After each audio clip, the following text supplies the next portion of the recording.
Welcome to The Play. I'm Dave Morris. Thanks for clicking. We'll take a look at the big story of the day. It involves Oklahoma State and the coverage that we'll have in tomorrow's editions of the Oklahoman. A Sports Illustrated report claims that several Oklahoma State football players from 2001 to 2011 received payment for performance and no-show jobs.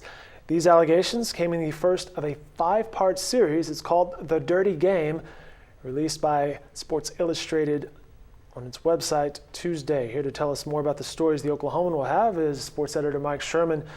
And Mike, we ran into you earlier this morning. You're like, hey, I'm hustling downstairs to a meeting. We have a lot to get to, a lot of coverage. Let's start with Barry Trammell. What's Barry working on?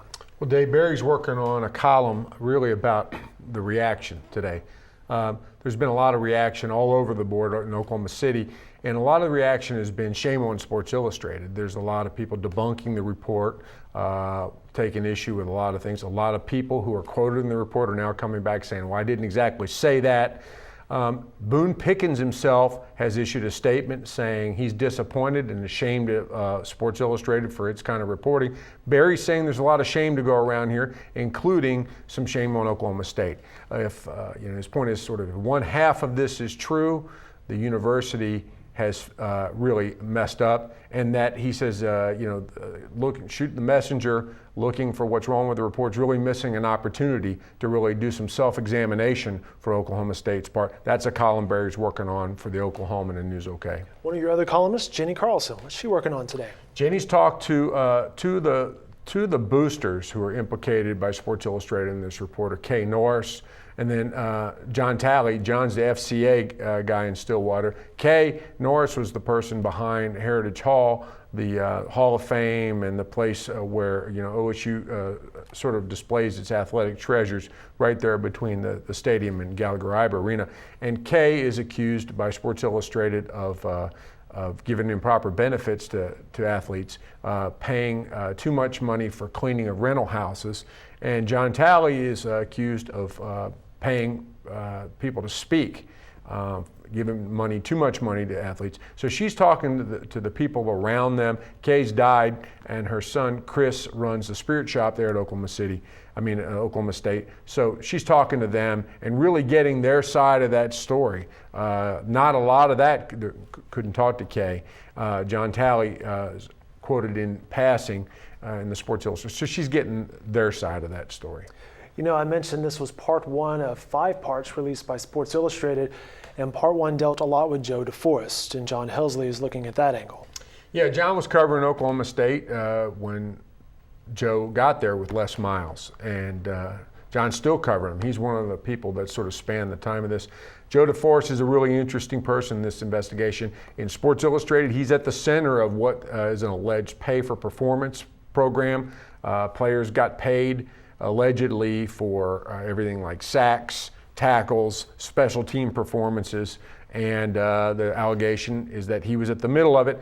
But the article really doesn't get to the importance of Joe DeForest. Maybe it will coming up, but Joe was a big guy. He's the only holdover from the Mike Gundy, or from the Les Miles to the Mike Gundy staff. Of course, Mike Gundy was too, but he was elevated to head coach. So he's important there. He opened up the recruiting, or kept it going, or really grew the recruiting for Oklahoma State in Houston, a very important recruiting hotbed for the Cowboys. And he was the coach of the special teams, which during Joe DeForest's time there was some of the best. Quinn Sharp, the kickoff returns, punt returns. So that was like a hidden part of the Cowboys' success. And then according to Sports Illustrated, there was a whole nother hidden part of the Cowboys' success. John's writing about Joe DeForest and is planning to talk to Joe after West Virginia's practice this evening. This is Mike Sherman, sports editor of the Oklahoman, and his crew will have plenty of coverage tomorrow. Before I let you go, I want to ask you one more question. We held a chat on newsok.com earlier today, and we'll have one tomorrow, a 4-hour chat. What was some of the interest from the fans? Because, following social media, Facebook and Twitter, it's been the big topic here locally, right up there with the iPhone. But what were sports fans and I guess just media fans in general saying today? Well, they were big interest was what's going to happen to Oklahoma State. There's a lot of questions about what could happen.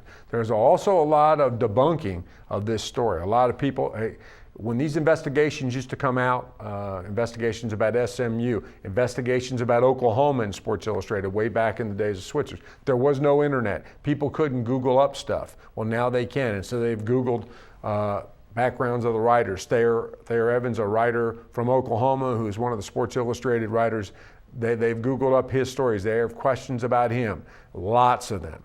They have questions about what kind of writer is George Dorman. This guy's won a Pulitzer Prize, and people are able to background on him. But they're also really wondering, they're trying to sew together the facts. They're saying, can this be true? What about this? What about that? So really it was going through the entire story, in fact, paragraph by paragraph. What about this? What about them? What about this guy? How come they haven't interviewed this? It was really, and helping them also find previous reporting on these very topics. So it's just sort of a conversation all day long about this story. Kudos to Sports Illustrated for its work on this. Our chat tomorrow on newsok.com will be at what time? It's going to be the Sports Illustrated second part's going to post at 8 o'clock, and shortly after that we'll be up and chatting on News OK. Very good. Mike, I know you've had a busy day. Kudos to you and your crew for your coverage and your work. And thanks for your time here today on The Play. Thanks, Dave. All right, guys, these stories and more can be found in tomorrow's editions of the Oklahoman. And, of course, we'll keep newsok.com updated as well. Have a great night, everyone.